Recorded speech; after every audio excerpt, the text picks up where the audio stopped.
दो चर वाले रैखिक समीकरण युग्म बाई चंदन सर।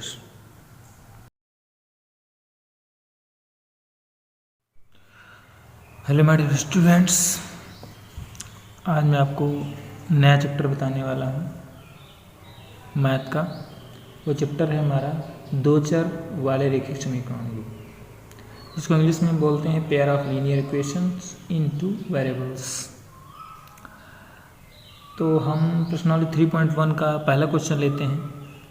पहला क्वेश्चन है, आफ्ताब अपनी पुत्री से कहता है 7 वर्ष पूर्व मैं तुमसे 7 गुनी आयु का था, अब से 3 वर्ष बाद मैं तुमसे केवल 3 गुनी आयु का रह जाऊंगा। इस स्थिति को बीजगणितीय एवं ग्राफीय रूपों में आपको व्यक्त करना है। बीजगणितीय रूपों में आपने इसको छोटी क्लासों में भी व्यक्त करना सीखा होगा, 8 में 7 में। तो इसे हम विलोपन से भी सॉल्व कर सकते हैं, लेकिन हमें केवल इसमें आपको बीजगणितीय रूप प्रदान कर देना है, उसके बाद ग्राफीय रूप से इसको हम हल करेंगे। तो देखते हैं, हम इसमें मान लेंगे, माना आफ्ताब की आयु, आफ्ताब की आयु हो गई x और उसकी पुत्री जो है उसकी आयु हो जाएगी y। अब पहली शर्त का इस्तेमाल करते हैं। उसने कहा क्या है, 7 वर्ष पूर्व, 7 वर्ष पूर्व की बात है, यानी कि माइनस का प्रयोग करेंगे तो लिखेंगे 7 वर्ष पूर्व आफ्ताब की आयु, आफ्ताब की आयु, 7 वर्ष पूर्व आफ्ताब की आयु। तो इसमें हो जाएगा x माइनस 7।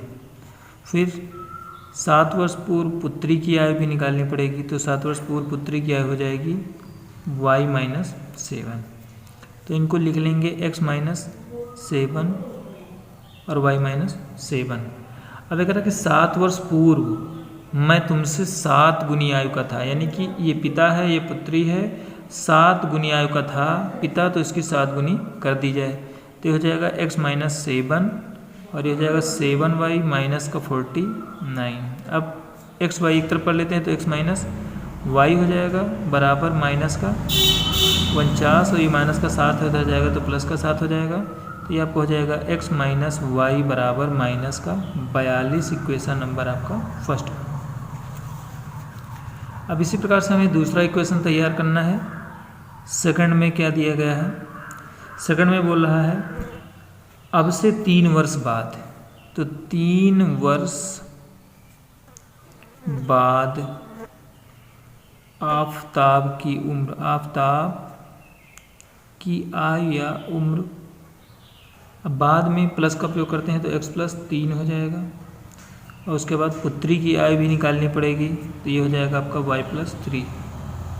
अब शर्त स्टार्ट करेंगे तो x प्लस 3 एक तरफ हो जाएगा और एक तरफ हो जाएगा y प्लस 3।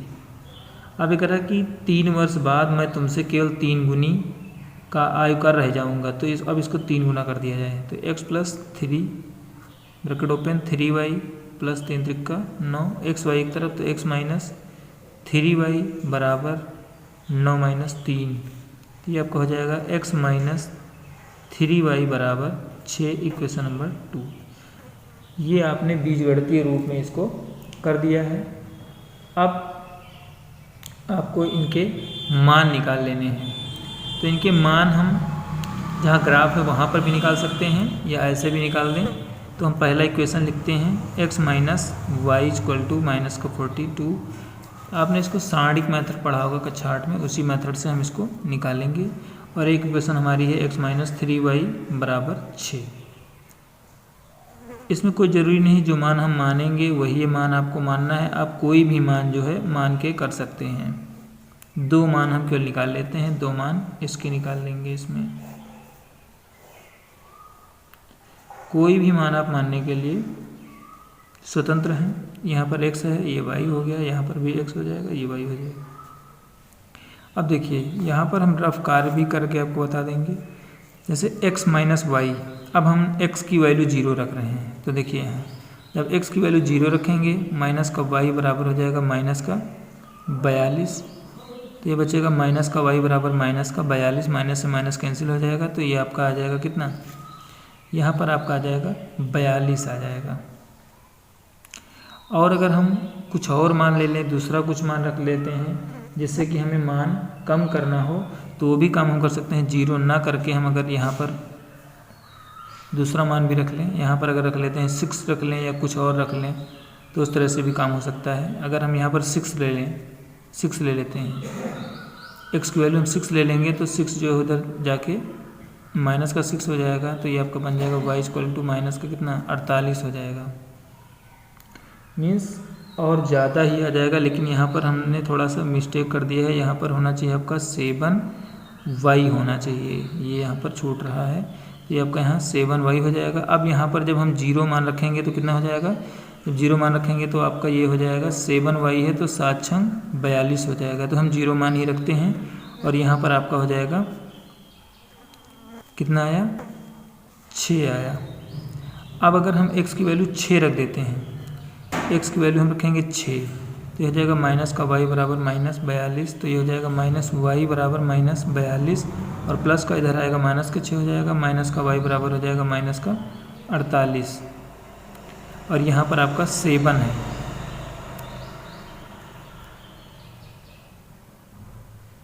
हमें ये ध्यान रखना कि हमें ऐसे मान रखने हैं कि जिससे ये आराम से कट जाए तो ज़्यादा बेटर है। तो हम यहाँ पर x का मान 7 रख लेते हैं। अगर 7 जब रखेंगे, हम चेक करके बता रहे हैं आपको, 7 जब रख लेंगे तो माइनस का 7, और ये हो जाएगा माइनस का 7y बराबर माइनस 42, और ये माइनस का 7y बराबर 7 उधर चला जाएगा तो हो जाएगा 49, कैंसिल कर देंगे 7 7 49, यानी कि ये वैल्यू जो है 7 आएगी। फिर अब इस तरह दूसरे इक्वेशन में हमें करना है। अगर x की वैल्यू हम 0 रखते हैं तो यहाँ पर रफ्कार कर लेंगे, x का मान अगर 0 रखते हैं तो ये 0 हो जाएगा, माइनस का 3y बराबर हो जाएगा 6। अब जब इसको सॉल्व करेंगे तो ये हो जाएगा आपका 3 से ये कट जाएगा, 2y की वैल्यू आ जाएगी माइनस का 2, तो ये हो जाएगा माइनस का 2। फिर वही ऐसे ही मान रखें जिससे कि हम आराम से हम रख लेते हैं 3। अगर x का मान जब हम 3 रखेंगे तो हो जाएगा 3 माइनस का 3y इक्वल टू 6। अब हो जाएगा माइनस का 3y बराबर 6 माइनस 3 हो जाएगा, ये माइनस का 3y बराबर हो जाएगा 3, कैंसिल कर देंगे तो y की वैल्यू जो है आपकी माइनस 1 आ जाएगी। अब जो इस प्रकार से आ गई है, अब इसको आपको केवल ग्राफ में सेट करना है, ग्राफ इसका बनाना है। तो ये लाइन जो है आपकी ऐसे चली जाएगी। अगर ग्राफ पर अगर बनाएंगे तो आपका ज़रा सा भी मिस्टेक नहीं होगा। ये इस प्रकार से जो आपकी लाइन जो है ये चली जाएगी, और ये आपका इक्वेशन हो जाएगा x minus 3y equal to 6, ये आपका इक्वेशन हो जाएगा। इस प्रकार से आप जो है ग्राफ बना सकते हैं और इसको सॉल्व कर सकते हैं।